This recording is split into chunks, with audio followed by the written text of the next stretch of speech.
we're going to win. And we're going to win a championship. Otherwise, why are we doing it?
Cowboys Nation, was good. Welcome back to StarChasers. As you guys know, it's your girl Craven Cowboys. Thank you guys for joining us. And as always, I got my sis Stargazer in the building. Please tell me how you feel tonight, sis. How you feeling tonight? Feeling good, feeling great. Shout out to everybody in the chat. JV and Swain was the first one in here. Dacon's filthy. Just shout out to all of you guys. I appreciate y'all so much. Y'all are our loyal subscribers and followers. So we really appreciate you guys' support. But y'all know when y'all come in to please like the video, please share. And also please subscribe and please comment. We love the live comments, but also if you're watching on the playback, please comment below. We love to interact with you guys, even when, like I said, if you're watching on the playback. So we're excited. It's football's here, guys. You know what I'm saying? I mean, it's been here because obviously we went through the preseason and all that stuff, but we're back to actual NFL season, starting tomorrow. So, it's time to get into it. No, it's sad because we don't have Micah. I will be removing him from our overlay, but we don't have Right. Micah. You know what I'm saying? And that's just such an unfortunate situation. But I feel like I done talked to that. I done talked about it ad nauseum. But we have not talked about it on the show. So we can kind of just, spend a couple minutes, talking about it and then just move on to Philly. I don't want to spend too much time on it. No, honestly, we really don't. I mean, honestly, it's just even after a few days, even really the next day, even before we do get into it, shout out to everybody in the chat coming through. Like sis said, like Swain said, like he said, the first thing he said, can't miss shows. Shout out to Botch, the GOAT, and shout out to him and Brian Barnes getting their show together, Crown Global Media together. I'm happy to see that. Can't wait to watch their first show. Haven't had a chance to really get around to do it just yet, but I'm really glad like what they're doing. And like I said, shout out to Botch and everybody coming through. But like sis said, even having a few days to process it, not over it, but like the guys in the locker room seem to be doing. You have to move past it. I even had to tell myself, talking to my, with my dad about it, even just with him, kind of like therapy. Just talking about it with each other, just saying like, hey, like we still got to support our guys. We still have a full, 53-man roster just come out, and guys that we were excited about it even before that we, even find out the news that, and I'm still excited for. So I'm excited to see what we can do going forward. Shout out to Micah, getting his deal done and being able to go, to find a team that wants him. And I'm happy for him, like to be able to go somewhere where you are appreciated, where you don't have to go through the BS, with your boss, quote unquote. Because I know going to work, sometimes, it can be easier with your, going to work and not having to deal with, your boss on your back or on your neck, trying to, if you will kind of manage everything, micromanage. So it's just, I'm sure it's a sigh of relief off his head, and maybe a sigh of relief, it could be a sigh of relief for some of the guys in the locker room. You never know, because it seems like the media is trying to sound one way. I know how Jerry wanted to make it sound, but then, Dak was talking about his message to the guys in the room. Like, I didn't even have to speak to the guys. Hey, I didn't have to give some big speech or try to get them to, get over some hump. Like, hey, it's part of the business. We're still sharing messages with Micah. He was a leader in the room, and I don't, at least from listening to Dak's presser or his interview, I really don't feel like I got the vibe of them saying the locker room turn or the locker room has to get over this big emotional hurdle. A couple of days before the game. Granted, like Dak said, it would have been a distraction, but like you said, both parties came to, a meeting in the minds, if you will. So I'm glad that, this was able to be worked out, for both sides to be able to come, for it to come to an end really before the season started. Yes, sis. I mean, I'm with you. I think that, I'll say it right now, is fuck David Mugoleta. Fuck him. I don't fuck with him, but I am happy for Micah. I am happy that, he did get paid. He deserved to be the highest paid non-quarterback. So it's unfortunate, how the situation. It's just so unfortunate how the situation, came about. I think that it just got personal. Hey, Nisi, glad to see you. But I think it just got personal on both sides. Yeah. I think it was going to be very difficult to prepare the relationship. I don't think that the relationship can honestly get repaired through an agent. I think that if the relationship was going to get repaired, Micah and Jerry were going to have a talk man-to-man, face-to-face. I don't think that ever happened after the trade request. Mm-hmm. Really after Micah got to camp. I know there was rumors that they had a talk, but it was never confirmed. Yeah. And I just think that if Micah has a different agent, I think he stays in Dallas. I think there was just a lot of hostile acts that Micah did. Some by David, like the trade, that was coached by David, like the trade request. But some was just, Angie, thank you so much. Angie sent me a cash app. I appreciate that, Angie. Thank you guys, everybody, for your support. If you send me a cash app, it should pop up on my screen, so I'll be able to shout you out. But I think that also Micah, he let his emotions get in the way. Jerry let the emotions. Yeah. So it was just a situation where it just was not going to work out. And I think that Jerry felt offended by a lot of things. He felt disrespected by a lot of things that Micah did. I think ultimately Micah was just trying to get paid and he didn't want to miss camp. So he was trying to put pressure on Jerry. Yes. Obviously that pressure backfired and, now he's a Packer. So, it's just unfortunate, but we do have to move on. We don't want to, but we do have to move on because we got a game tomorrow. Yes. And, it's time to lock in, We do still have a lot of talent on this team. We did add Kenny Clark, who significantly upgraded our defensive line, which has been a weak. Our defensive line, like our interior defensive line, has been a weakness for I don't know how long. Even when we added Hankins, it's like Hankins wasn't like all world or nothing like that. So exactly. And even Joseph, they attacking the problem with older guys or older guys or guys that are like never pro. They're never going to be Pro Bowl or all Pro caliber. So not to cut you off, but even to this day, Solomon Thomas, a guy who's been, as of recent, a journeyman, and even, he's a journeyman, a 3-tech, trying to solve that problem with a guy who's essentially, almost playing out of position or trying to, put band-aids on the problem, even still, drafting a rookie to try to solve the problem, continuing to believe in Mozzie, and like you said, I'm glad they decided to hopefully add a decent piece to the defensive line, because like you said, we have great, exterior pressure guys who can bring pressure to the pocket, pressure the quarterback, and that, that definitely should have been a telltale sign throughout the offseason. And we even talked about it last week, adding Peyton Turner to IR to bring back later in the season. It's kind of like they were making moves to really solidify that outside spot, and even bringing back Isaiah Land, a guy who we were raving about. Right. They were just hoarding edges. So the writing was definitely on the wall with this Michael situation. I couldn't understand, like, why do we continue to add all these edges? We haven't added no DTs, but then you saw trade came down the pipeline. And I like, hey, Big Time, glad to see you, Big Time. Hey, Big Time. On the Big Time Show. Really, really love his content. You guys check him out on YouTube. Yes, and also please check out that X. Morning ride. Like that morning ride. I be watching you, Big Time, that morning ride, because I be riding to work too. You feel me? So I definitely feel you on that ride part. But like, he be spitting that knowledge early in the morning, just giving you that perfect, like it's a morning coffee.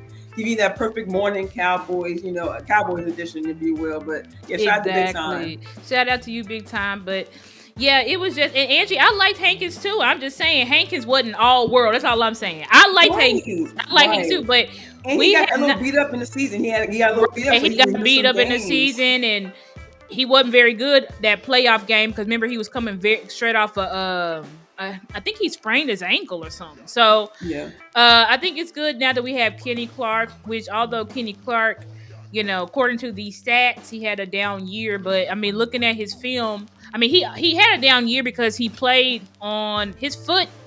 He had bone spurs and a broken toe or a broken something. So he had to play through that all season. But he's good now. He's healthy, and he just was a Pro Bowler in 2023. So he's made Pro Bowl pretty much every other year. So he's definitely of that ilk and of that caliber. I mean, I hope that he can stay healthy. But even last year, when he wasn't healthy, I still saw him play very well against the Lions. I forgot. I watched like 3 games of his, and he played very well. I know 2023 he tore our asses up, but he tore our O-line up, and when we played them in the playoffs, almost looked damn near unblockable. So it'll be interesting to see, Kenny Clark, because we just have not invested into that nose tackle position. Yes, we drafted Mozzie, but I'm saying, like, Mozzie, D tackle is a slow cook position. Yeah. So expecting Mozzie to come in and be an all-pro Pro Bowler was just never realistic. Was never going to happen. And now this takes the pressure off of Mozzie. This takes the pressure off of Jay Toia. Perrion Winfrey got hurt, but hopefully he'll be back in the season. It takes the pressure off of him. Yeah. And so now when you have a leader like that, now everybody can just play free. They don't have to play like I'm the end all be all. Like the pressure that was going to be on Mozzie this year to be perfect was going to be insane. Correct. So I'm really glad that the front office got somebody to come in here, help him, teach him, because he really haven't had, he had Hankins, but we want Mozzie to be better than Hankins. We drafted you in the first round, so we do want you to, if we can get you to a Pro Bowl or right under a Pro Bowl level, we want to max you out. You know what I'm saying? So hopefully him having a leader actually show him the way, he can be what we want him to be, because Kenny Clark really is perfect for this scheme. I mean, he played 3 tech, he plays 1 tech. He's a attack, get upfield, all this stuff. So all the stuff that the front office, that the coaching staff wants from their DTs, Kenny Clark can definitely do. I'm down for all this. And just kind of a call back to Solomon Thomas. It kind of takes the pressure a little bit off him, and even Osa as well. Instead of having these guys kind of play versatile on both spots, they can kind of stay true to their positions, and also bringing, like you said, bringing a veteran and also a veteran leadership as for Kenny Clark. I think that kind of, like you said, elevates that room. But at the same time, it gives other guys across that line a chance to elevate at their own positions, and also to bring the young guys along in their own rooms, as if you will. Osa can kind of focus on kind of trying to bring up the other 3 techs. Solomon Thomas can also do the same thing as well. And I think the young guys on the line can be able to kind of blossom in their own way. way, kind of show what they had to prove, but also not have that much pressure on them, and Right. another guy to follow, another staple guy, and they bring, a free agent, also a veteran free agent, not just a guy they kind of plug in, like they picked up a couple corners, but they're not necessarily, you're not going to be looked at as leaders in the room. I think Kenny Clark will be looked at more, and even coming in, he said, I'm going to give my best to this team. They're going to give my all. So,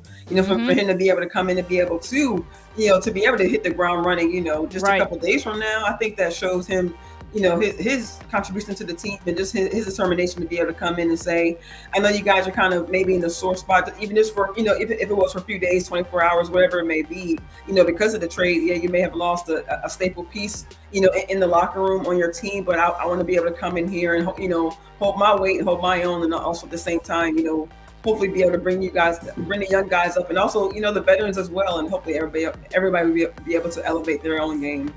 Facts. I agree with that. I think, the team needs leadership. It's clear that the front office wanted to rebuild, and this coaching staff wanted to rebuild leaders. That's why they brought in former captains. They brought in leaders, former leaders or whatever of their previous teams, because when you bring in that many leaders, or that's one of your criteria for bringing in free agents or drafting guys. Remember when they put out their report that they were looking for an offensive lineman leader, and we were like, what? That don't make no sense. Like, how would a rookie? But then, you see Tyler Booker. So it's just clear that they wanted to standard. It's a different standard. It's like not just bringing in a free agent, but it's a different standard free agent. Like, they wanted to change. They wanted to change the mentality. And the first way they did that is they want to bring guys that they already know have been accountable. They've been accountable in college, been leaders in college, or they've been accountable or leaders on their previous teams, or captains on their previous teams. And so they brought them in to change the culture. That's the buzzword for us, the culture. So brought them in there to change the culture. Now we'll see how it goes. Obviously you lost a critical piece in Micah Parsons. Regardless of what people thought about Micah, he was real well loved and respected. I'm not saying everybody in the locker room was best friends. I'm not saying everybody in the locker room loved this podcast, because probably not. Micah said a lot of stuff on that podcast, but at the same time, what's up, Chris? What's up, Mike? I was just wondering. I'm like, dang, Chris ain't been in our chat in a minute. Thank you so much, Chris, for popping in. Appreciate you. I agree, Angie. Leah Fowl, he's one of our up and coming leaders, like a Demarion Overshown. Just the style of play, I feel like real really firecracker.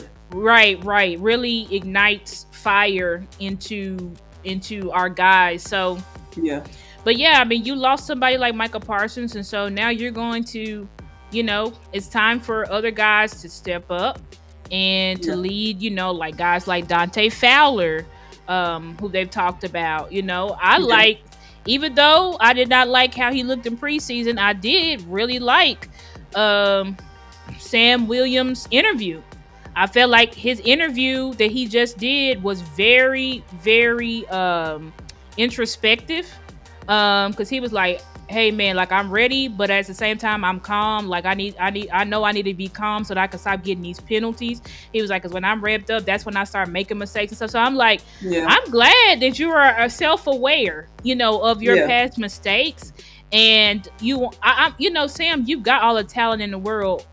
The question is, are you gonna put it all together? Can you get to where you need to go mentally?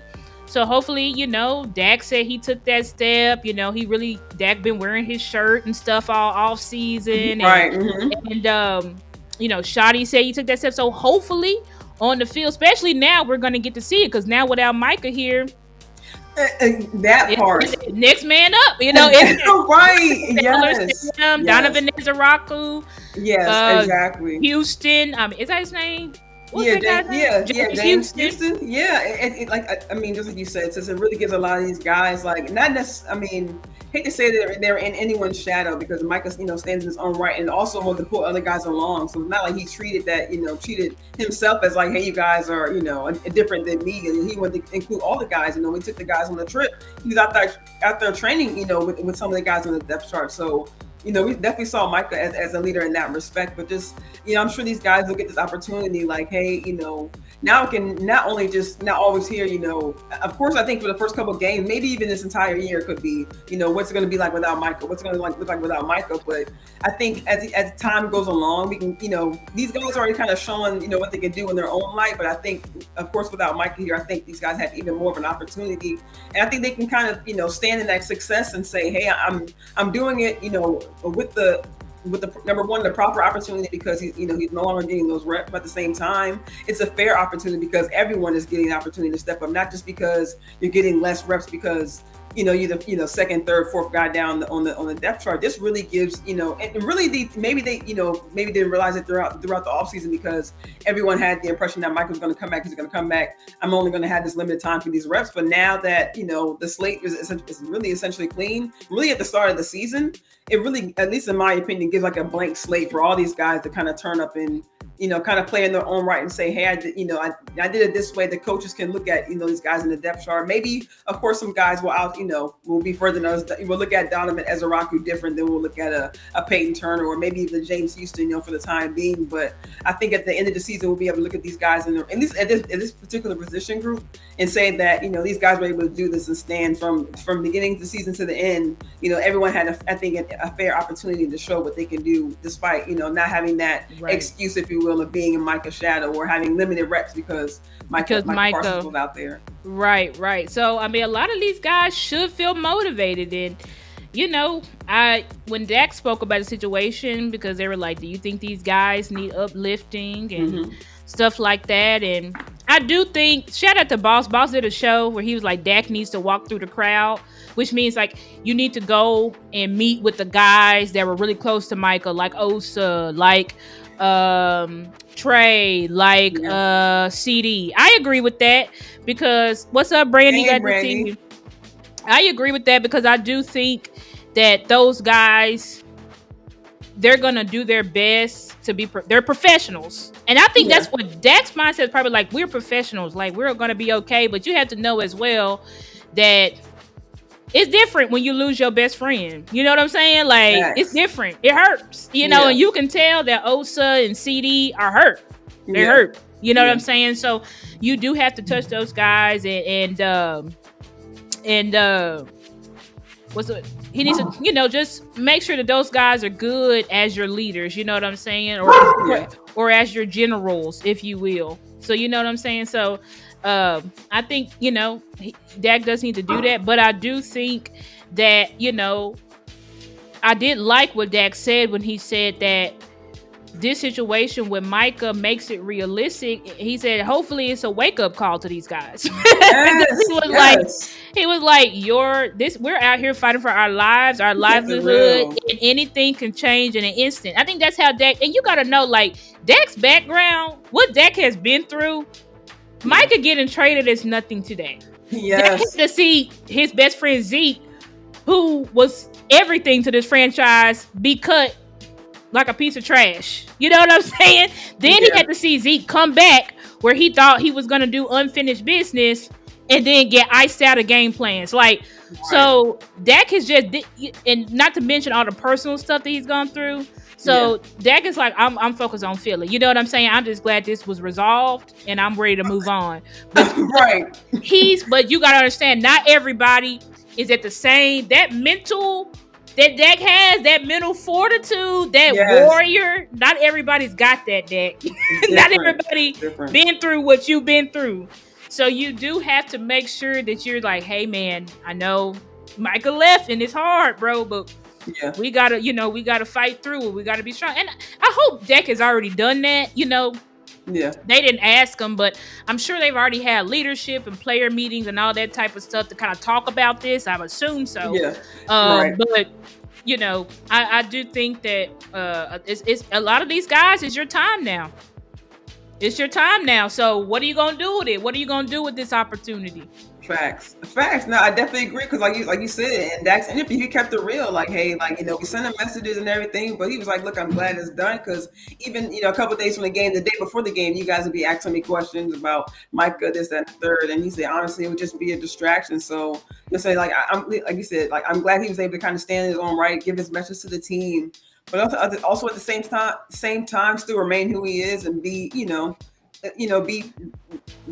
be transparent at the same time and be like, hey, the guys are good. Like, our locker room is good. No matter how much you guys try to paint that the locker room is down or that, there's any kind of bad messages. Like, and even CD, they tried to trip him up and he was like, hey, I don't know anything about that. He didn't ruffle my feathers. Speaking of Micah Parsons, like I love that these guys are standing by their former teammate, but also their friend, and just letting it be known that, he's a leader. He tried to show that in his own right, and just at the end of the day, it's business. Sometimes these things can sometimes happen. So I'm glad. I'm just loving the transparency of our players, and really, I think it's not saying it's coming from the coaching staff, but I feel like they're feeling more. I feel like Shadi, at least in my opinion, I feel like from the beginning, Shadi's kind of been like an open book. Now, I'm not gonna lie, I kind of felt like I was looking at Shadi sideways last week because he was one of the main people saying, I feel confident Micah's gonna be there. We're gonna see him on the field, Right. and then next thing.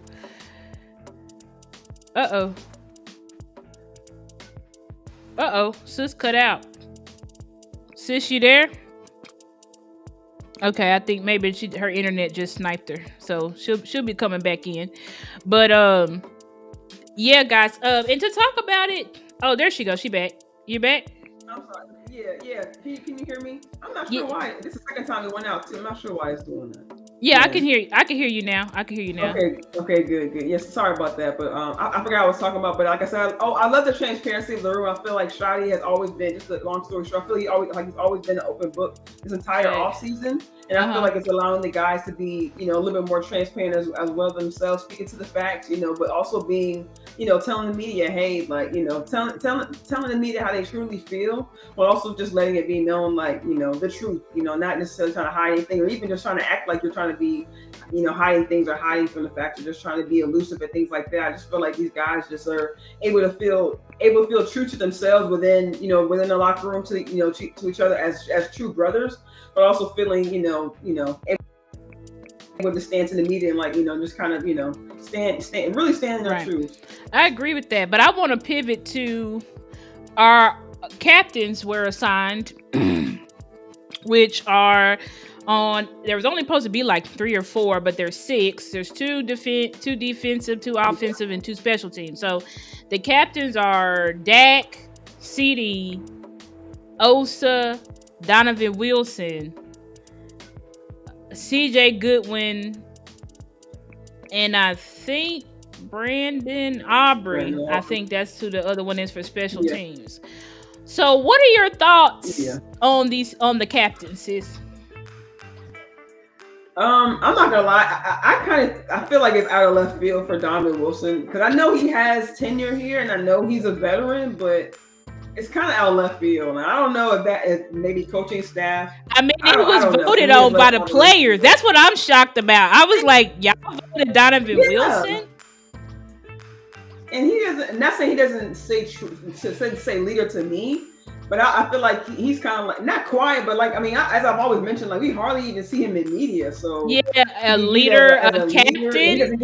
I've never even seen Donovan really talk or lead. And then when you look at Osa, I like Osa. I love Osa, but Osa is not a leader at all. He does not have that at all. You know what I'm saying? He is I'm a more so I lead with play or, but when you talk about a guy's going to lead and galvanize people and lead meetings and, go the extra mile, he was being led by Micah. So I get why the guys voted for him because he is, he's who got the bag. You know what I'm saying? So I think that's why, that's why the players voted for him and Dono because they're the only 2 that's really paid right now on the roster, I guess. I don't know, but I just feel like it's a lot of young guys on the roster. Right, it's a lot of young guys, and so I just feel like the young guys were just Well, we can't vote the new guys in because that's gonna feel weird. So we kind of have to, Right, have to exactly. vote for Osa. We kind of have to vote for this guy. Like CD and Dak make perfect sense. I mean, Right. if they wasn't captains, I'd be like, what the, you know. I think Tyler Smith Right. could have also been one, but um, Yes. Or even Hooker. Like I would even think Hooker over Dono because I feel like I mean Hooker has a lot Hooker of would have energy. He's a made lot on his way side. more sense. Malik Hooker You know what I mean? would have made way more sense. So Dono and Yeah. I don't know what Dono gonna be doing because we know with Dono, unless we have him playing forward and not covering much, I'm not sure how he's gonna look in this Right. defense. Now, hopefully, Right. now that he's captain, Flus, you're gonna have to cover his mistakes because you can't have your captain out there getting targeted and torched like he was last year. So, Right. I mean, Right. Well, words cut I off don't for him. know. I don't know, sis, because I think it was after a week. After a week last year that he got torched. The next week he was actually named captain. We were like, what the heck is going on for that week? So we're like, so now for him to be named the long-term captain, it's I don't know, man. Okay, that's what I'm thinking. Coaching staff, or maybe I feel like coaching staff should have stepped in with some of these captains because I don't know what's going on. It's like the players. I feel like the defensive players wanted to pick other people, but they picked Osa and Dono because I know they picked Osa because of the money. Dono, I don't know. I mean, maybe Dono is leading in the meetings. I don't know because it's like y'all picked him. Y'all had to have picked him for a reason, but Osa, I just don't see leader on him. Like even D-Law. D-Law wouldn't say the right things, but D-Law had energy and D-Law led off the field. He's the one who created Hot Boys and all that type of stuff. Exactly. Is Osa gonna be doing that? Right. I don't know. So I feel like he gonna be captain in name, but I feel like they're gonna be looking to Kenny Clark for leadership. They're gonna be looking to Kenneth Murray for leadership. That's how I feel. Like I don't think that they're gonna be looking. Right. It's like, yeah, you in name, but we not. Which is gonna cause some issues because now it's like, well, I'm the captain, but it's like, should you be the captain though? That's what we're asking. So I don't know about that. It's gonna be interesting to see how this all works out. Starting tomorrow. So. Yeah, facts. And kind of speaking on that, I just kind of I had some notes just from listening to a couple of Shotty's and shout out to Angie earlier. I know you mentioned earlier about her donating through Cash App. She donated as well. Thank you, Angie. Really appreciate you. And I like what she said here too about Overshown possibly getting the captain spot when he comes back. Oh yeah, if Overshown was healthy, I feel like he would have probably been voted. It's just that he's not healthy right now, so hard to lead when you can't get on the field. And just when you're not on the field. Facts. I feel you on that. And just I love his presence even throughout the offseason. That definitely. And even Solomon. I mean, even Angie mentioning Solomon. I mean, he's like the guy that would take guys underneath his wing. He works closely with Dak, kind of the captain on the team. So it just Donovan being named is kind of out of left field. But like I said, I just took a couple notes that I could just kind of want to mention because I like that both. Speaking on the coaching staff, actually, I heard a couple of parallels through Shotty's press conference and also Clayton Adams speaking about not necessarily about the players not necessarily trying to go out and do have a bang out time week one, giving their all against the Eagles, saying I'm going to play this hard, do this, I'm not going to necessarily try to win the championship in week one. And I feel like there were different parallels. I feel like Shotty was kind of speaking to the team's success as a whole. And then I feel like Clayton Adams is speaking to each individual, just in my opinion, on each individual strength for their players. So I feel like, like Shotty was saying, the team you have to go out and win the championship week one. And then Clayton Adams kind of just talking about how, I think Todd also asked a question in the presser about, the team's identity and how you know what the team is good at in week one, when you really haven't played, and even now having played in preseason. And he's saying, how do you kind of find the identity? And even Clayton Adams, admitted that, identity can even change, either game to game or even late in the season. But saying that these guys, number one, have to possess the ability of being multiple. But at the same time, he says that just because you aren't good at something in week one, not necessarily a failure. You didn't necessarily not do something, right. You know what I'm saying? You still have time to be able to build.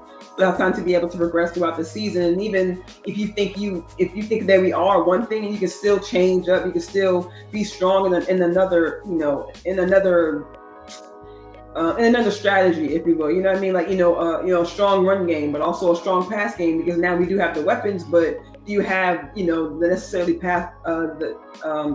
great pass blocking to be able to, follow through on some of them plays. So I think the message was the same. I like that my point is, I like the coaching staff is that the message is the same, but at the same time, they're trying to reach their guys on different levels, trying to, get down to the players' levels, their mentality, but at the same time saying like, hey, you can still have a goal, to reach it in week one, and even as late as week, 15, week 16, when you're trying to, make that last bid, trying to get to the playoff run, that you can still not necessarily change your identity, but still be able to succeed in other ways against different teams down the line. So I feel like, going out week one against, especially a division rival, I think that's important for some of the players in the room to, like we mentioned, we have a lot of young guys on the roster. I think it's important for them to not have as much pressure going into Yeah, week one. I agree with that. I think that, it's week one. You know what I'm saying? So you do have a lot of pressure. You want to win this game, but it's not the end all be all. And everybody knows you could start off hot, but it doesn't matter if you start off hot because you crumble. You know what I'm saying? What was that? The Eagles that crumbled. Yeah. What was that? The 2022 or 2023 Eagles, where they started off undefeated. They was like 11, 12 and 0. Mm-hmm. Then they crashed. I forgot what year that was, but the year that the Steelers was like undefeated, the year when the Cardinals was undefeated, and this was in the 2020, 2021, all in that area. So it's all about how you finish. You know what I'm saying? Yes, you want to start off hot, because you can kind of ride that momentum, but at the end of the day, it's more so about how you're performing the back half of the season compared to the front half of the season. And, as far as, Shotty, it's like, I'm watching you, Shotty, because when they talk about physicality, he was like, well, you don't have to just only run the ball. Like, you don't have to only run the ball and be physical. And it's like, okay, Shotty, you know what I'm saying? It's like, it's because he's trying to show y'all, which we already knew, that, like, we're not just going to be a run the ball team, which we already knew that. But he's just trying to temper expectations. I do believe that Shotty is going to value the run, but I never thought that we were going to be no ground and pound team. I'm like, we got Dak, CD, Pickens, like, now you just paid Ferg $30 million, like, then you paid Turpin $18 million, like, you're going to play, you're going to pass the ball. But of course, you know that in order to win, in order to especially playoff football, you have to have a running game. And that's why if you put Angie's comment on the screen, trade for RB1, that's our new campaign. Trade for RB1. Because right now, when you look at your running back room, I can share my screen to look at this, but when you look at your running back room right now, it's not great. You know what I'm saying? Because you have Javonte Williams, who we have not seen at all. We hope. Somebody showed a clip of him when he was in North Carolina. I said, well, I hope he get back to that. I said, if he get back to that, I'll shut up. But until then, trade for RB1. But look, you only got Javonte Williams, then Miles Sanders, who we believe should have been cut. That's your running back too. A guy that we said should have been cut is your running back too. You have Jadon Blue as your running back 3, who's still hurt, coming off an injury. I don't even think he should be playing in week one at all. I don't think he should be playing.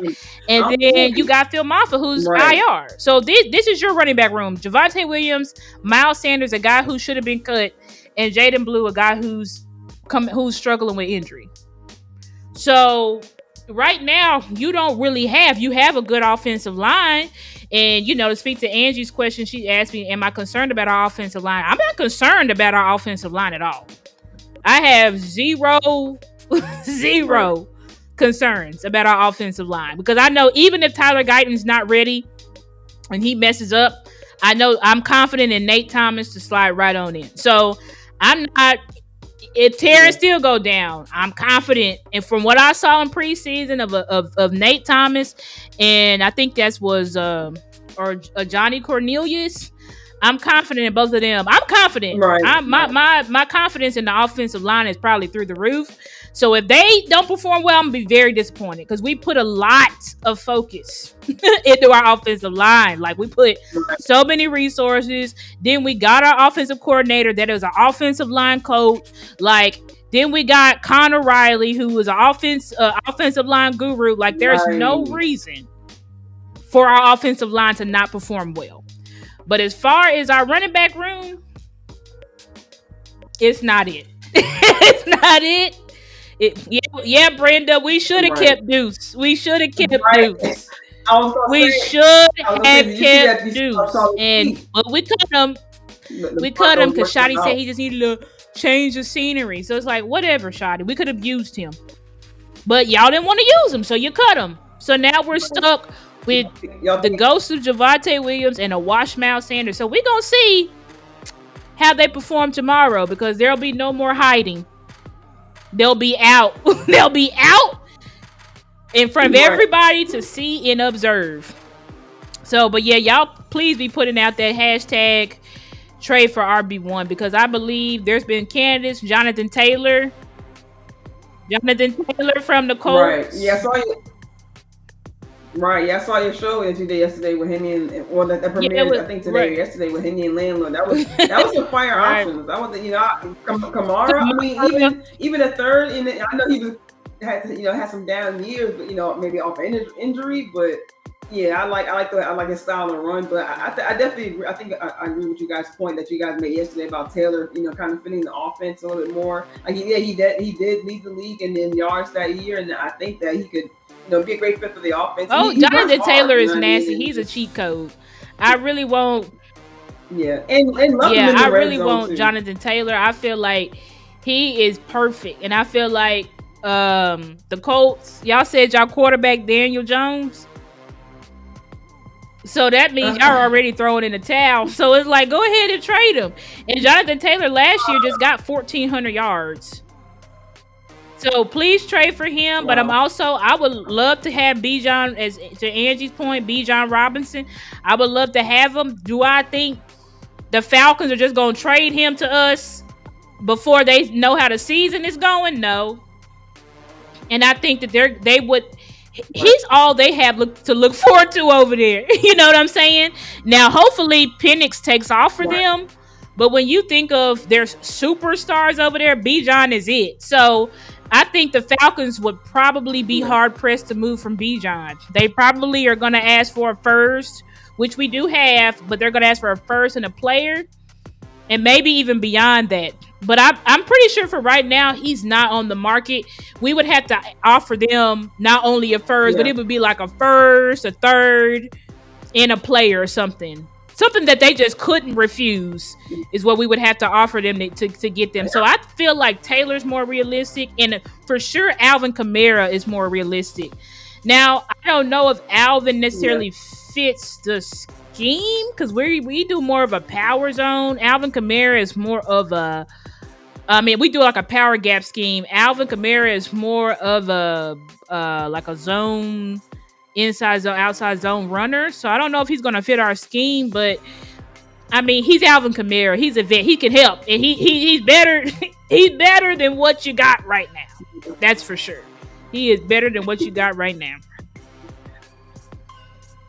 Yeah, I definitely agree with that. Yeah, I'm like I said, I think I mentioned last week. I'm definitely just surprised that they decided to keep two veterans in the room.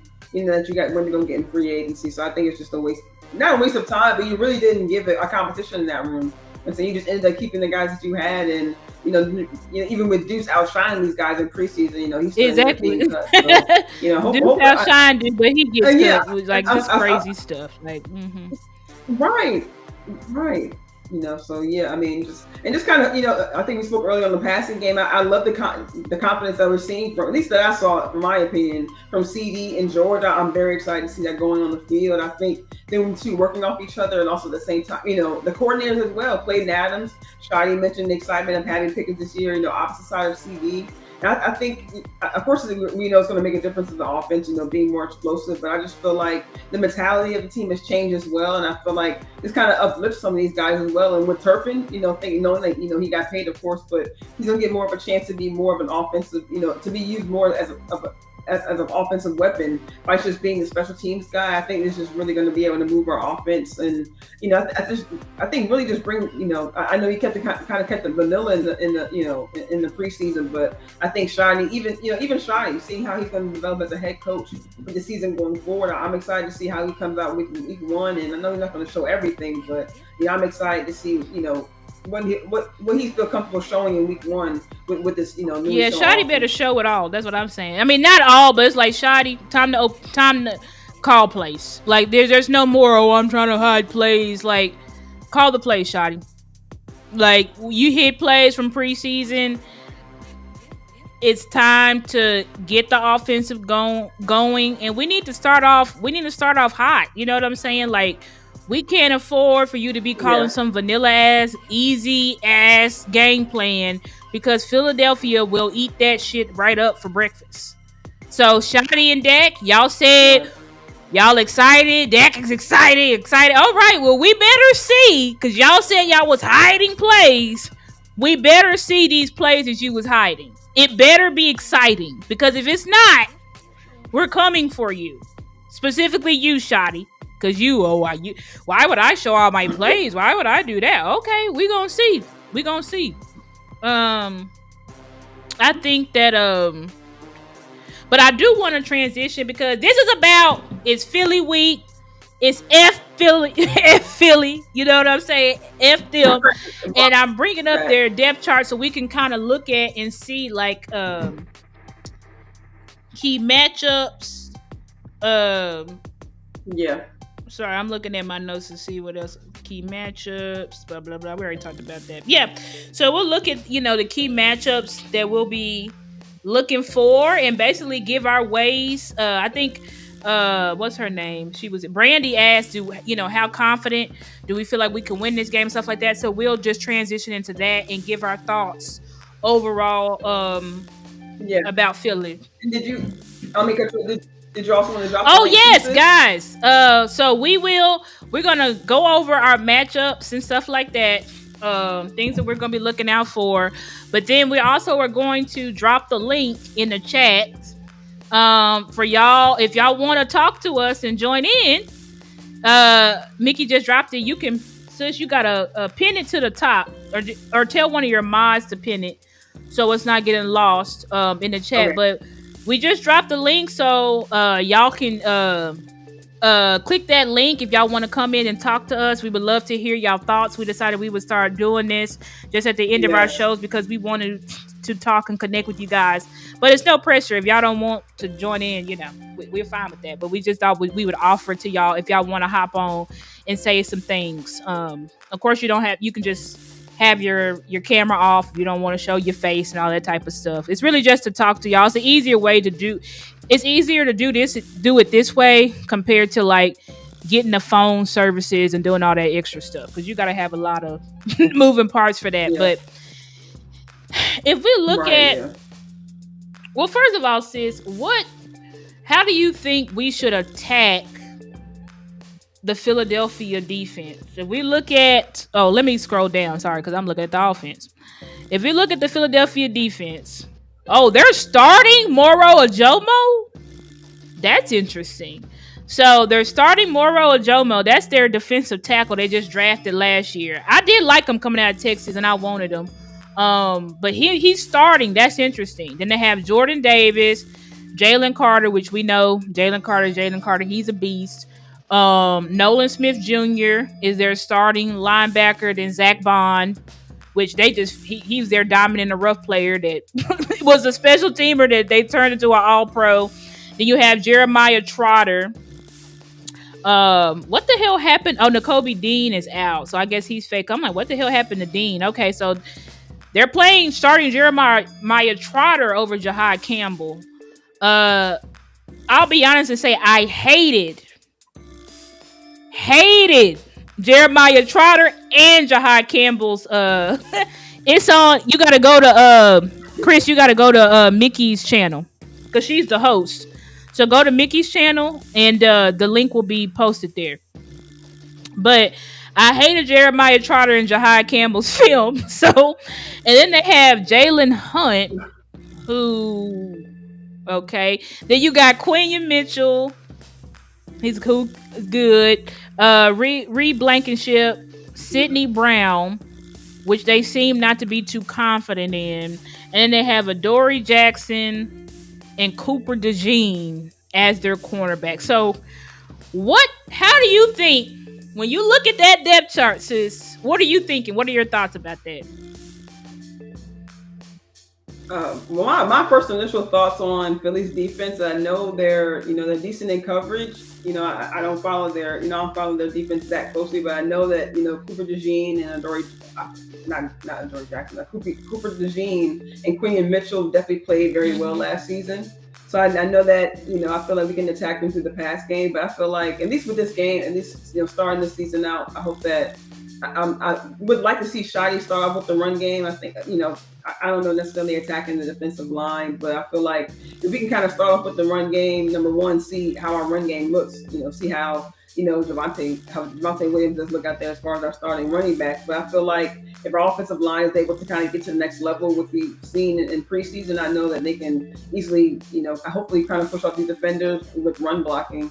I feel like, if we can get a strong run game going, I feel like that'll kind of open up the pass. We can, try to get Jake Ferguson back into the fold as well. We talked a lot about the receivers. I mentioned George Pickens a lot, but I'm excited to see if we can get Jake Ferguson going with, as far as our tight ends. And I feel like if we can get him attacking in the middle of the field, I feel like that kind of open up things on the outside, with George Pickens or CeeDee Lamb. But I definitely want to see, because at least in my opinion, I like how we play in our division game, because I feel like, I know I kind of favor the tight end room a lot, but I like seeing Jake Ferguson go off, because I feel like that also opens up the wide receivers, and seeing him catch those passes across the middle, I just feel like that kind of shows his power. Not afraid to fight off defenders, but I just feel like that kind of helps our receivers out as well, because I think that offers more chances. Of course, to stretching the field, and also converting more first downs. I know if we do struggle, I feel like sometimes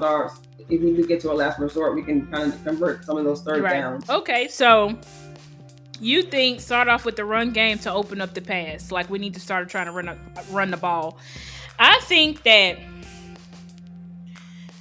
I would agree with that. A lot of people are saying that this has to be a Dak game. I don't know why they're saying that. They're like, Dak's going to have to do 400, 500 yards. I'm like, if Dak has to put up 400 to 500 yards and throw 4 to 5 touchdowns for us to win, y'all are saying that the defense is going to be horrible, like bad, like real bad. That's what y'all say about our defense. Y'all say our defense is going to be ass. They are going to be running up and down the field on us. We can't stop nothing. If you're saying that Dak's going to have a 400-yard game and 4 touchdowns. So I don't know where people are getting that. When I look at this Philly defense, I just see a bunch of guys. I'm actually shocked that this is what Howie is rolling out. Now, I don't know how many people have carried on from the Super Bowl team. Now I think clearly they're missing for their Super Bowl team. They're missing Cox. They're missing Brandon Graham. They're missing, who else are they missing? Josh Sweat. So they're missing a lot of people that heavily contributed to that. They're missing Darius Slay. You mentioned the Kobe Dean. Howie was just picking up corners off the streets with like Jacorian Bennett. Well, no, he wasn't off the street. They traded for him, but Howie has just been throwing stuff at that secondary, from what I've seen. And then when you see the D line, I mean, Jalen Carter, but Moro Ojobo, Nolan Smith, Jeremiah Trotter. I'm looking at this defense and I'm looking at that defense like food. I'm gonna just be honest. They gonna have to show me that they still that number one defense, because I'm not seeing it from this list here. I don't see no vets on this team. Like, where are the defensive vets? These are all third, second, and first year players or first year starters. So it's gonna be real interesting to see how it goes with Philly. But I think that what we need to do is now you don't want to get out of hand. So I do think that this is a game you need to play balanced. You know what I'm saying? Good matchups that you're looking at. Yeah. I think Chris spoke to it. Good matchup that you're looking at is like a Jordan Davis versus, I mean, not Jordan Davis, sorry, Jalen Carter versus the Tylers. Tyler Booker versus Jalen Carter. Tyler Smith versus Jalen Carter. You know what I'm saying? That is who you really want to stop. Because let's be honest, Jalen Carter can wreck your football game. He can wreck your football game if you are not blocking him. So, but I definitely think you want to start off, you want to be able to run the ball. But I do think that this is a game where you could really get a lot of big plays. Because when I look at that secondary, okay, I like my chances of CeeDee Lamb versus Quinyon Mitchell, Adoree Jackson, and Cooper DeJean. I actually love my chances. Yeah. I actually love my chances of Adoree Jackson versus George Pickens. I love my chances with that. Now, granted, this is a vision defense, and so they do play zone. They're very basic defense. They're going to play zone. They're going to sit back in zone, and they're going to rush 4. You know what I'm saying? This is how they play. So it may be a little bit difficult. If they're going to play super sound, it will be difficult because of that zone defense. But when you look at my guys versus their guys, I'm feeling like our offense way surpasses their defense. That's what we can look. I think I have the Cowboys depth chart over here. And is Chris in the show or he went out? Yeah, I added him to the stream. You there, Chris? I think. Oh, there he goes. Oh, hey, Chris. Chris, did you have any thoughts? Since she added you in now, did you have any thoughts about the matchups? I don't know if you can hear us. Uh-oh. I can't hear him. I don't know if he's talking or not. Do you see his audio? It's usually on the side. Is his audio muted? He may be having some technical difficulties because I see his picture keep going in and out. Yeah. Because it keep popping up and then it'll go away.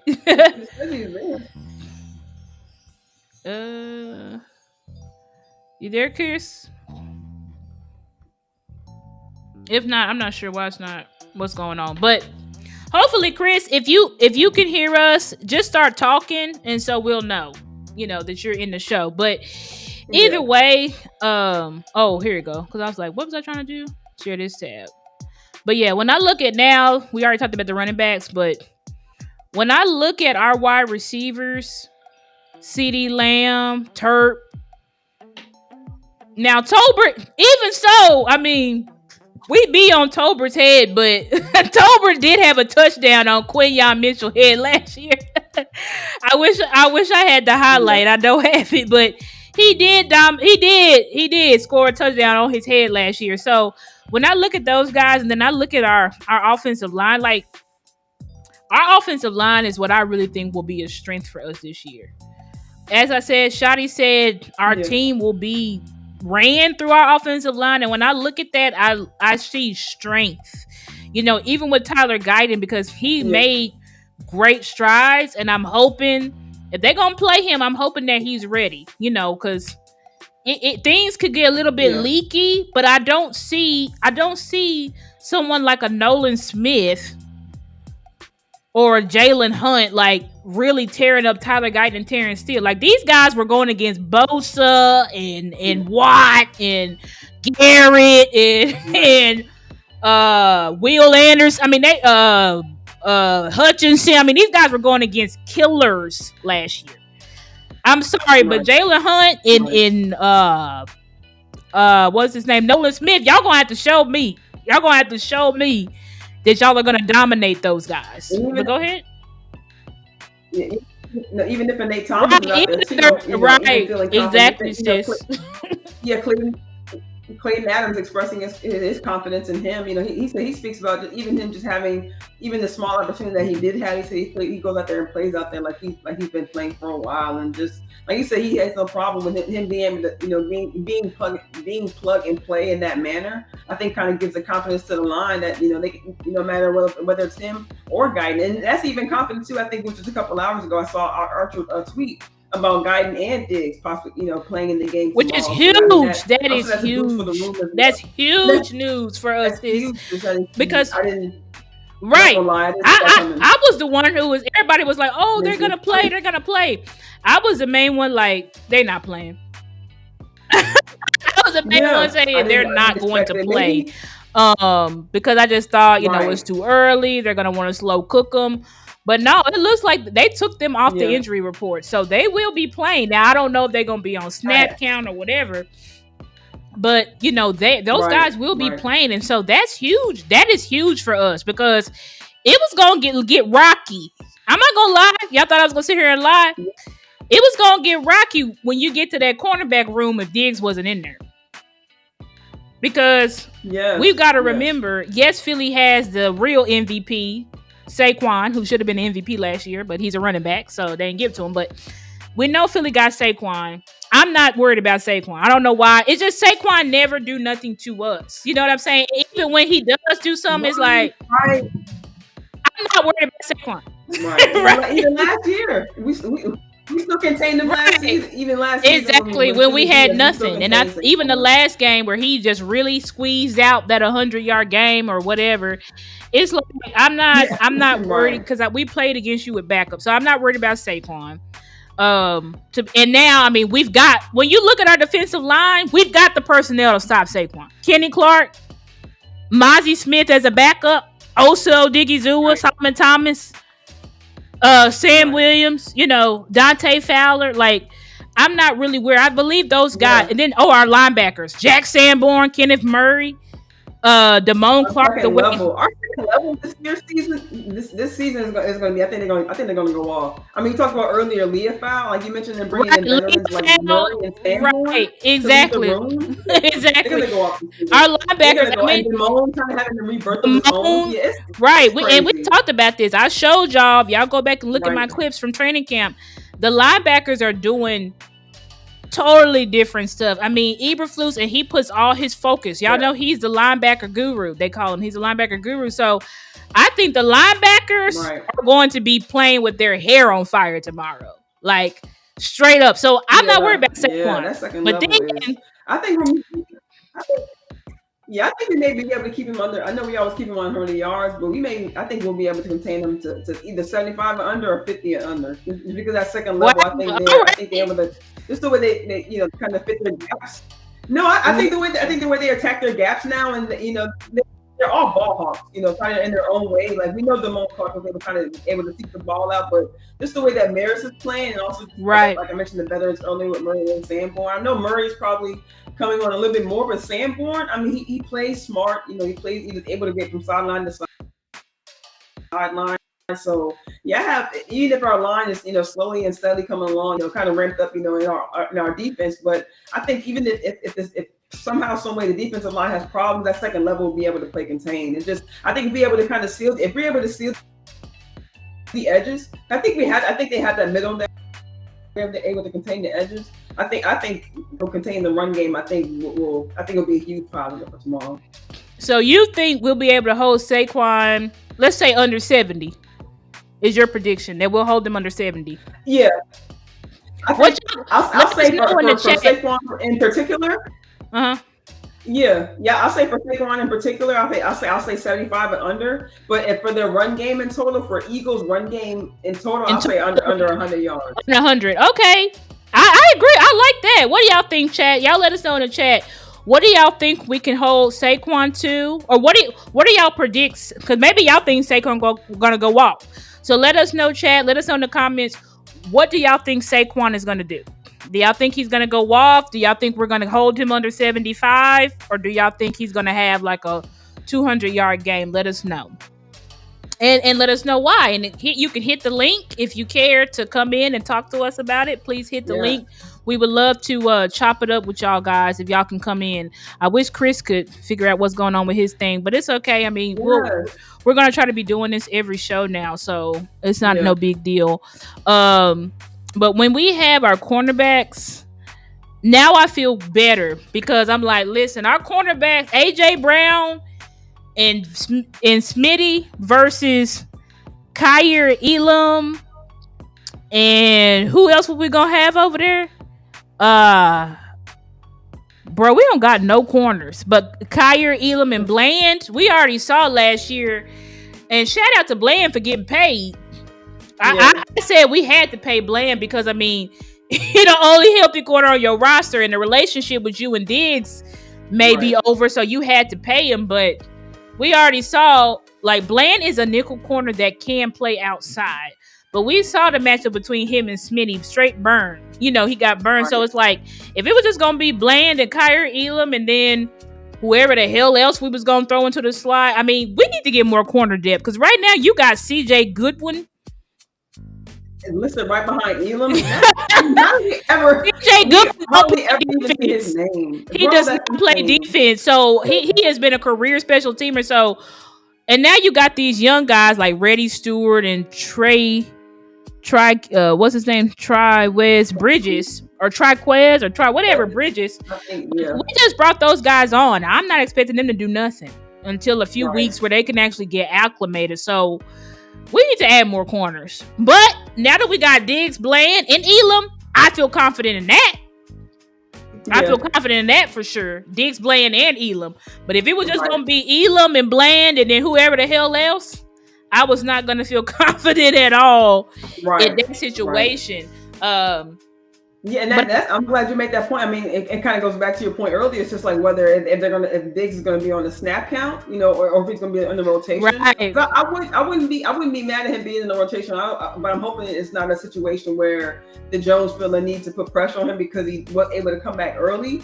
I don't put pressure on the player because he, I guess out and loud, he was right and you guys are wrong. But don't put that pressure on him and use it against him and say, you came back early. Can you play the full game? Like, no, let him come back slowly and surely. So that way by the season's end or even mid-season, he can give you his best and hopefully truly get back to Trayvon Diggs. You know what I'm saying? So I hope that the Joneses kind of give him that leeway and kind of just work him in. Slowly but surely. So hopefully it may be unfortunate that we may have to start off with a CJ Goodwin somehow, some way, or maybe working. No way. CJ Goodwin. Trying to figure out he's not gonna be on the field, sis. Don't you worry about it. He said it keeps kicking him out because he's on the mobile. But no, you should be able to join. Yeah, you should be able to join though from your phone. Yeah, it gives an option of keeping the audio, but even try hopping on again and just like Sis said, just start talking and see if we can at least hear you. Yeah, because it's like it's joining you in the show, but it's just not. I don't know why we can't hear your audio. Yeah. Maybe there's some settings that we'll have to fix behind the scenes. Yeah. But I mean, when you send a link out, it should just be able to join like normal because that's just our normal guest link. So we'll see. Hopefully you can join in, Chris, but if not, don't worry about it. We'll like we said, talk. Chris, can we talk if you can hear us? Yeah, that's the only thing, we can't hear him. Maybe how about this? How about I stop sharing my screen and then Chris try to come in now, because maybe it was just doing that because we had I was sharing my screen or something. I don't know.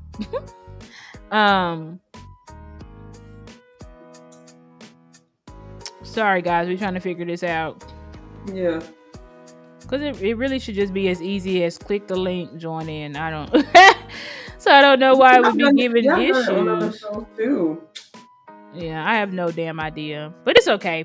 Well, yeah, we're definitely gonna get it figured out because it was good to see you be able to hop on, so we know that it's possible for it to be done. We just have to figure out what's going on. But yeah, guys, and so I guess right now we can kind of give like our little bit of like final prediction. If you want to do a score prediction, you don't have to, but we just do and y'all can let us know in the chat. Let us know y'all score prediction. If you're watching back on the playback, let us know your score prediction and why. We would love to see it in the comments. Please make sure y'all are you like the stream, you share. and you subscribe to our YouTube channels, please subscribe to our YouTube channels. But I feel like Cowboys. Oh, there go Chris. Chris, you there? Still can't hear. Yeah, I'm not, because even you know how you have the option to turn up the audio up or down. It's not even giving me that option. Like his camera pops up, but it doesn't give me the option to turn up his volume. Oh, so it must be something, Chris, on your end with your audio. It's got to be. Yeah. So maybe try to figure that out. But we're gonna do another trial run. Yeah, we're gonna do one next week. Don't worry, Chris. But I will say this show is called Let's answer the question. Can we play spoiler? The Eagles will be hanging their glorious banner. They won the Super Bowl 2024 champions. It's going to be great. They're going to have the fireworks. It's going to be amazing. Right. They're going to have speeches and everything. So, but they chose us. They said, we want Dallas week 1. Well, they didn't do it, but I mean, the NFL made it happen. They said Dallas week 1. Now, if we go on history, y'all don't do shit versus Dak Prescott. That's all I'm going to say. Y'all don't do shit. Now, could y'all do shit tomorrow? Absolutely. Right. But if history says Dak is 9-3 against y'all, is that 9-3, 9-4? One of those things. So, I'm going to predict that we're going to play spoiler alert. Y'all might say, oh, you a homer. Y'all not going to win. Y'all don't got Micah. Whatever. I think we're going to actually play spoiler alert because I think the guys are motivated. I saw even in CD's interview, he said, yeah, a lot of people are sleeping on us, but it's fine. You know what I'm saying? It's fine. You know what I'm saying? I feel like that's how the players feel. He said with Dak has a whole different level of swag this year that he has not seen. So I do believe it was like Dak's swag. He said he just has a different swag to him. Like it's different. Like Dak is different. So all I'm gonna say is I'm glad you make that point. I'm so glad. I'm just glad it just seemed like everyone's kind of leveled up this season. Like everyone's reaching a new level in their progression, either in their progression or their maturation. Like even CD, we see him mature. We're seeing our young leaders come up. Tyler Smith, so Tyler Guyton, he's made strides. He's trying to become, get under Tyler Smith's wing. We've seen these younger guys trying to step up. Donovan Ezra, he said he wants to be able to give his all, and he's gonna be able to kind of step up on his own. So it's just seeing these young guys kind of even guys as as veteran as Dak, and progressing. Even like you said, having all his swag on this season. It's gonna be interesting to see how this team operates. Right. So I'm not gonna do a score prediction because I just don't have a score prediction right now. But I will say I do think Dallas play spoiler. And also, if you know your team, when we are underdogs, is when we show up. When we're favored, we struggle to show up. But when we are underdogs and our backs against the wall and everybody's saying we're going to lose, that's usually when we win. So I think the Dallas Cowboys are going to play spoiler alert. By the end of the night, Jalen Hurts is going to be looking like he did in the Super Bowl when he fumbled it away. He going to be he going to be looking at us in the rearview mirror as we celebrate at the link on their field on banner night. So that's my prediction. Y'all let us know down in the comments what's your prediction. If you got a score prediction, let us know in the comments or let us know here in the live chat. But sis, what's your thoughts, your final thoughts on the game? My final thoughts on the game is I want to see how our run game looks and if Javonte Williams did indeed earn that running back one position. I mean, they're still talking him up. I didn't get a chance to watch his personal interview, but I saw that he did, a small short interview. I want to watch that, real quick before tomorrow because I know I saw, like I said, I saw your clips, sis, and I saw other clips from practice and seeing Javonte Williams, but I still want to be not convinced, but I want a strong standout from our running back because if we need be, mid-season, we definitely need to trade for that piece. But I want to see if Shadi can establish the run in this game. I want to see just how strong that running back room is, and if if we can establish it against a division rival, against anybody, against Philly, that's supposed to be the number one defense last season. So I want to see if number one we can do that. And also, I would like to see a little bit of passing. I'm not going to lie, like I mentioned earlier, I'm definitely excited to see CD and Pickens, go off like everyone's been saying, and like they mentioned in some of the interviews, like having another piece opposite CD has been, outside of a run game, outside of a run defense, that's really been what Cowboys fans, at least for me, have been thirsty for. Just another piece to see go off against opposite CD. And also Turk, too. I'm glad Turk is going to get some opportunities, too. That's my guy for the past few years. But I'm very excited to see finally, hopefully, it's going to be one of the strongest wide receiver duos in the NFL this season. CD Lamb and Pickens going off. So I'm definitely excited to see those two. And as I mentioned earlier on prediction with the run game, I think we'll be able to hold Philly under 100 yards total. Whether it's Jalen Hurts, whether it's Saquon, whether it's the backup, whoever. I'm hoping that our run defense and our run game can show up week 1 versus Philly. I agree. That would be a huge sigh of relief. If Javonte Williams goes off, I want him to go off. Because, we're gonna be doing this campaign. So, but if you want us to shut up, if you're watching this, Javonte, if you want us to shut up, go off tomorrow. We'll shut up. But until then, straight for RB1. Do you have any prediction on what you think the game is going to go? Do you think we win? Do you think we lose? Or are you like, I don't know? Right now, with it being week 1, my gut right now is saying I don't know. But of course, my heart is saying, Cowboys all the way. Like, what I'm saying? This is my final thought. So one thing I did kind of get from, not one thing, but one of the things I did get from CD's interview was him saying that him watching the band is going to give him motivation. So I want my team, the Cowboys, and at least for me as a Cowboys fan watching, I want to see the team get motivation from watching that opening ceremony. Like you said, them watching the band come down, the fireworks. Yeah, I want not them all on the field, but if y'all can be in the tunnel, if y'all can even be within ear range, if y'all can hear the fireworks going off, I want the entire team to get some kind of motivation, even to the coaching staff.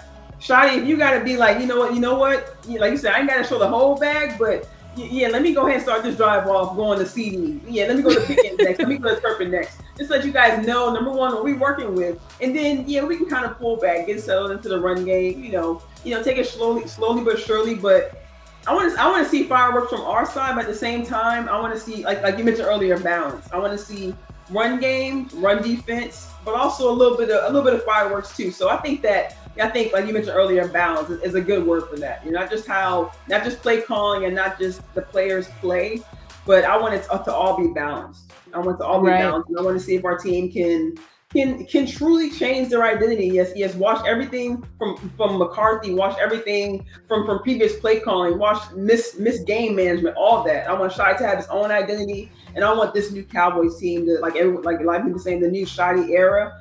I want his stamp to be stamped from week 1 going forward.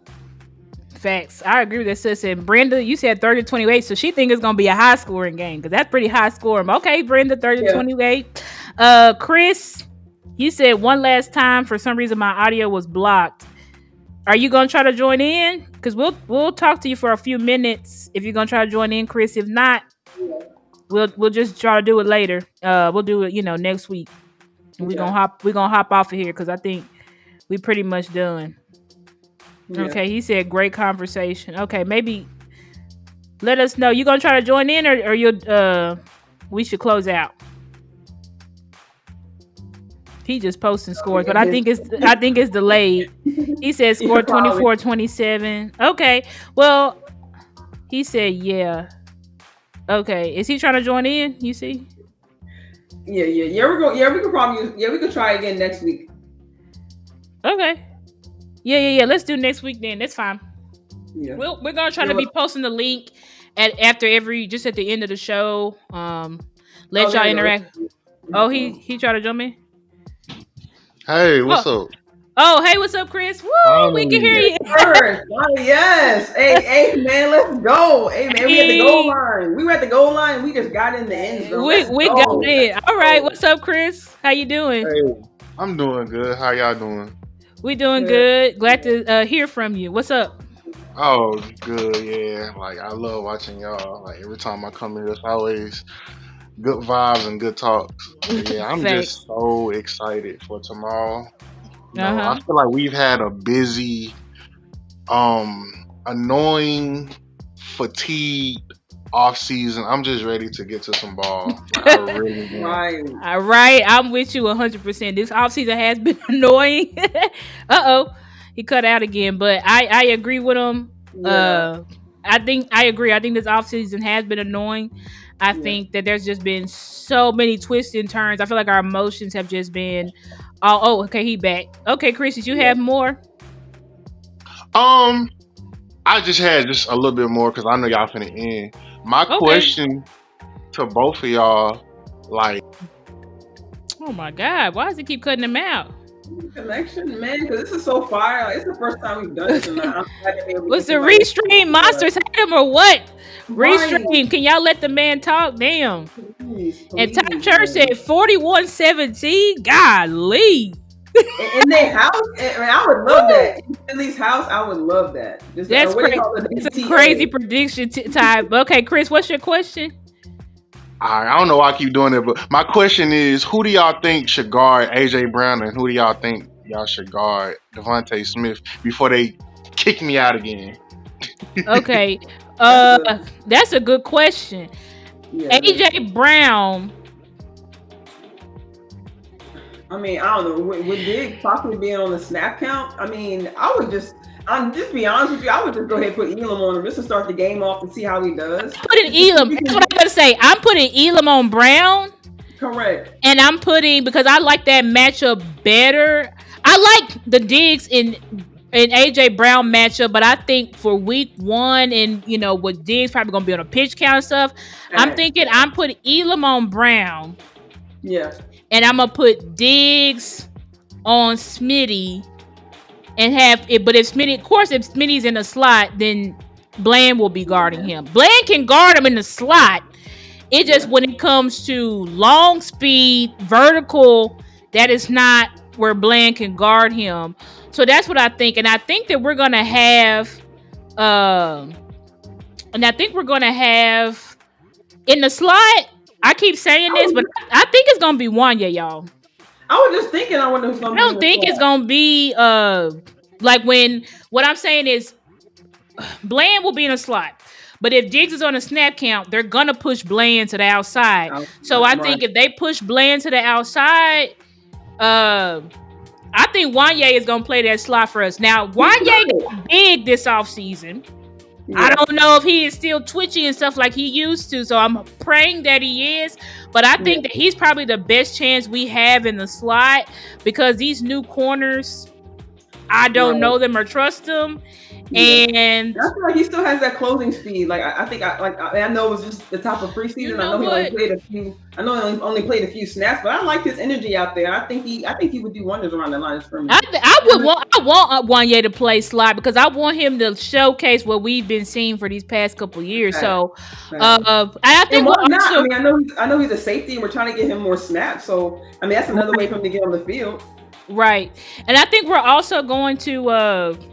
Bland can guard AJ Brown too. Yeah. It's just Smitty long speed. You know what I'm saying? On the outside, it's gonna have to be if Smitty goes on the outside, it's gonna have to be Diggs or Elam. Yeah. We already know how that's gonna happen with Blade, but I do think they'll elevate a corner. So they're probably gonna elevate Keemon Hall tomorrow. Yeah. I'm actually surprised they brought him back to the practice squad because even Shawty was like, if you have a younger guy and an older guy who's essentially the same, you go with the younger guy. And they brought back Zion, so I was just surprised that they kept Keemon. Especially if you plan on bringing back Zion, that way you can elevate Zion to play the slot. But I mean, I understand because I mean it's great to have that. I'm not mad. I think either one. They're going to elevate either Zion or Elam. I mean Zion or Keemon or both to help out with that slot position. That's what I think they're going to do.